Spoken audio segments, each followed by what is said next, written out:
یہ سورہ کہف ہے، اس کی بڑی فضیلت ہے۔ حدیث میں رسول اللہ صلی اللہ علیہ وسلم نے ارشاد فرمایا کہ جو جمعے کے دن سورہ کہف کی تلاوت کرتا ہے اللہ اسے دجال کے فتنے سے محفوظ رکھتے ہیں۔ اس کی وجہ کیا ہے کہ دجال کے فتنے میں اور اس میں کیا مناسبت ہے، اس میں علماء نے بہت کچھ کہا ہے، تو یقینی طور پر اس حکمت کو بیان نہیں کیا جا سکتا، لیکن بہرحال اس کے مضامین ایسے ہیں کہ انسان کو اس سے ایمان میں تقویت ملتی ہے۔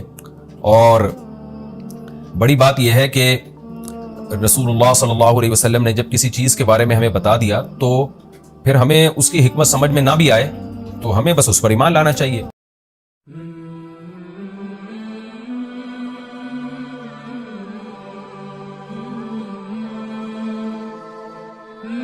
السلام علیکم، ہمارے یوٹیوب چینل پر آپ سب بہنوں اور بھائیوں کو خوش آمدید۔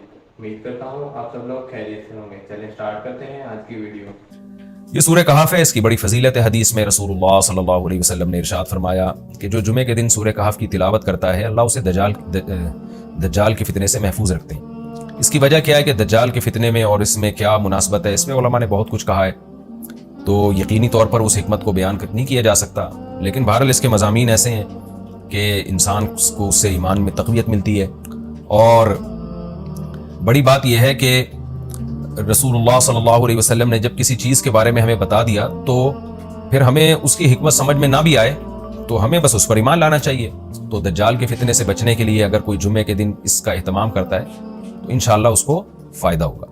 دجال کے فتنے سے بچنے میں سرسری غور سے ایک بڑی حکمت یہ معلوم ہوتی ہے کہ اللہ تعالیٰ نے بڑے بڑے قدرت کے اپنے نمونے دنیا میں دکھائے ہیں، جیسے اس میں خضر علیہ السلام کا واقعہ آئے گا، اصحاب کہف کا واقعہ، ذوالقرنین کا واقعہ، کہ کیسی اللہ نے ان کے ہاتھوں پہ اپنی قدرت کو ظاہر کیا۔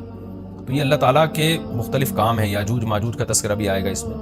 تو اس میں ہمیں پتہ چلتا ہے کہ اللہ کی قدرتوں میں بہت بڑی بڑی قدرتیں، اللہ مخلوق سے بھی بعض دفعہ بڑے بڑے کام لے لیتے ہیں۔ تو دجال بھی اللہ کی ایک مخلوق ہوگا، تو وہ اگر بڑے بڑے محیر العقول کام دکھا رہا ہے تو یہ اس کی علامت نہیں ہوگی کہ یہ خدا ہے۔ جیسے ذوالقرنین سے اللہ نے بڑا کام لیا تو وہ خدا تھوڑی بن گئے، اور خضر علیہ السلام کے ذریعے اللہ نے مردے کو زندہ ایک جو ہے نا وہ دیوار کو سیدھا کروا دیا اور تختہ جڑوا دیا، اور کچھ انہوں نے اللہ کے بتانے سے غیب کی خبریں بتا دی، تو اس سے وہ خدا تو نہیں بن گئے۔ اور جو اس طرح اصحاب کہف یعنی 300 سال تک غار میں سوتے رہے تو اس سے وہ خدا نہیں بن گئے۔ تو ایسے ہی دجال کے جب ہم محیر العقول واقعات دیکھیں گے تو یہ اس کی علامت نہیں ہے کہ یہ خدا ہے، بلکہ اللہ کی مخلوق ہے۔ تو اللہ تعالیٰ نے جیسے پچھلے پیغمبروں میں ایسے واقعات رونما ہوئے اور مقصد لوگوں کی آزمائش تھا، تو دجال بھی لوگوں کی آزمائش ہی کے لیے آئے گا۔ اور بہت ساری حکمتیں ہیں جو علماء نے بیان کی ہیں۔ اچھا، یہ جو جمعے کے دن سورہ کہف پڑھنے کی فضیلت ہے، تو یہ جمعے کی رات کو اگر کوئی پڑھ لے تو بھی یہ فضیلت حاصل ہو جائے گی، تو کیونکہ روایات میں جمعے کی رات کا بھی تذکرہ ملتا ہے اور جمعے کا بھی تذکرہ ملتا ہے۔ امید کرتا ہوں آپ سب لوگوں کو ہماری ویڈیو اچھی لگی ہوگی۔ اگر اچھی لگی ہے تو اسے لائک اور شیئر ضرور کریے گا۔ ملتے ہیں نیکسٹ ویڈیو میں۔